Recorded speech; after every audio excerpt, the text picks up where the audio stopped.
Ever since the dawn of time of arcade gaming, we've been trying to bring arcade experiences back into the living room. All the way back, Computer Space, Pong, all had solutions to bring these games back home. Well, one game in particular that I never played because I wasn't born yet was Stunt Cycle.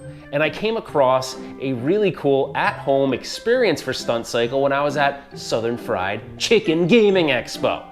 Now, does this solution live up to the hype? The hype of you being able to, at home, jump buses like Evel Knievel, one of the best motorcycle stunt drivers in existence? And does it bring that experience back into your living room? I don't know. Maybe I wasted a bunch of money on some old junk, but maybe I didn't. And in this episode, we're gonna find out.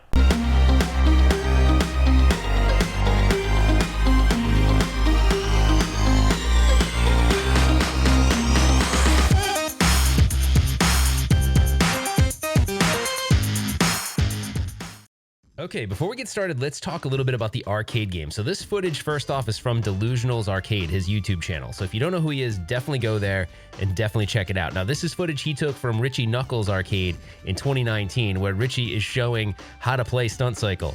So basically, the arcade version had a black and white monitor. It's just like the home version I'm going to show you, except the graphics are maybe a little bit better, and that overlay you see, like sort of those pipes you're driving through, those are actually just a bezel overlay, and the screen was black and white.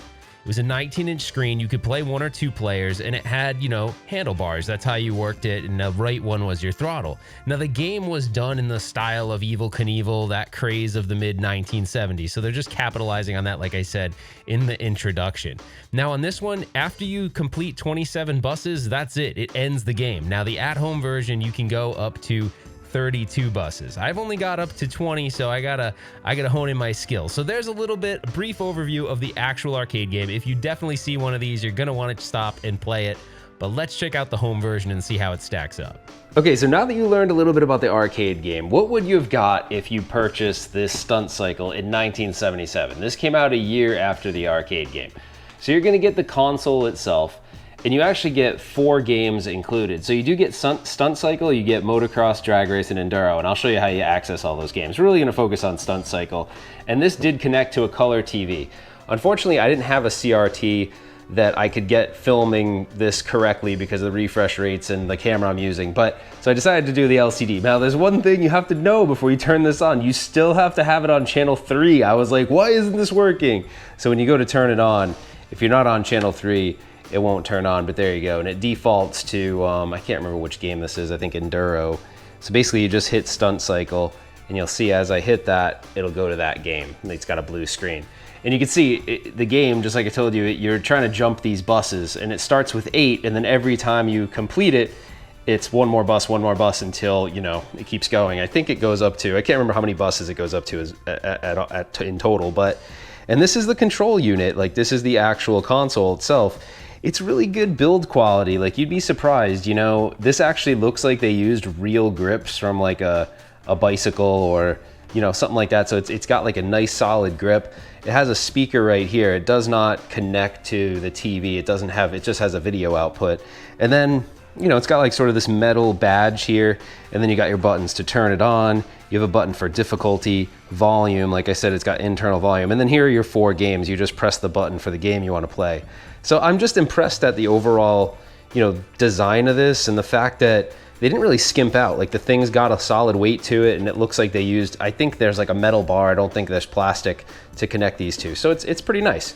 So now that you saw exactly what this is and what you get, let's just play it for a little while and see. Does it live up to, the excitement of the arcade game if you played it in, 1976? Okay, so we're gonna check out gameplay now. The basic premise of how you play this game is you start off with 8 buses, and you have to jump the 8 buses. Now, every time you have I think 8 guys. After that, you just die, and that's it.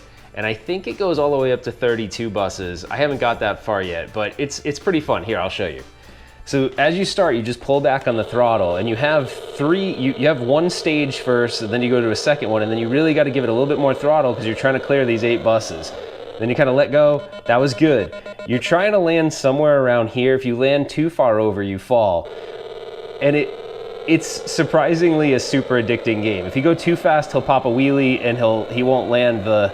So that was That was good. I went a little far, but I didn't go too far. If you go too far, he'll fall. So now I'm up to 10 buses, as it indicates right there, and the 0 means I haven't crashed yet. So you kind of keep on playing until... Okay, that was still pretty good. If you let up on the throttle, he kind of hovers in the air a little bit. But it's basically this over and over and over again. You just have to watch your speed, because if you get too much speed, you won't make it. Again, you want to land like somewhere around here is the sweet spot. I'm up to 12 buses, and it kind of keeps on going on like that. But you know, if you go too fast, what'll happen is I'll crash off the screen, and then it shows me as I just used one of my lives, and like I said, you have about 8 of them. So it doesn't seem like the most fun game, but I'm telling you, when you play it in real life, it gets super addicting. And the fact that the control is so sensitive, like the throttle control is really good, it makes it a super fun game. See there, I hit the top of the ramp. So I'm telling you, if you have a chance to play this in real life, which I've never seen a Stunt Cycle, other than I know Richie Knuckles has one at his arcade, which is what the footage was that we showed in the beginning of this video. I've never seen one, and I know there's an auction coming up in Banning for the Pinball Museum, I think, and that one actually, they have a Stunt Cycle. So anyways, it's an old game. It's 1977, 76 or 77. It's black and white screen. Anyway, so you got a little taste of Stunt Cycle. So what do I think about this? Honestly, if I bought this in 1977, I'd be pretty stoked, because I'm having fun with it now and it's 2021. So it's really neat. It has 3 other games that we didn't even showcase. They're just different spins on Stunt Cycle. Like some of them you have to go over jumps and stuff like that. It's pretty cool, but Stunt Cycle is by far the hit of this console. And I know around this time frame they came out with a lot of these like plug and play consoles, but the fact that the build quality is so good and the throttle response is so awesome. I've never played the real arcade game, but I gotta think that they did a pretty good job replicating the arcade controls. Anyways, I'm super excited about this pickup, and I really got excited to share it with all of you because it wasn't a game I played as a kid, so it's pretty neat to kind of transport yourself back to 1976 or 77 and kind of see what this game was all about. Definitely excited. If you enjoyed the video, give me a thumbs up, consider subscribing to the channel, put your comments below, I wanna hear from you, and that's it. We will see you on the next one.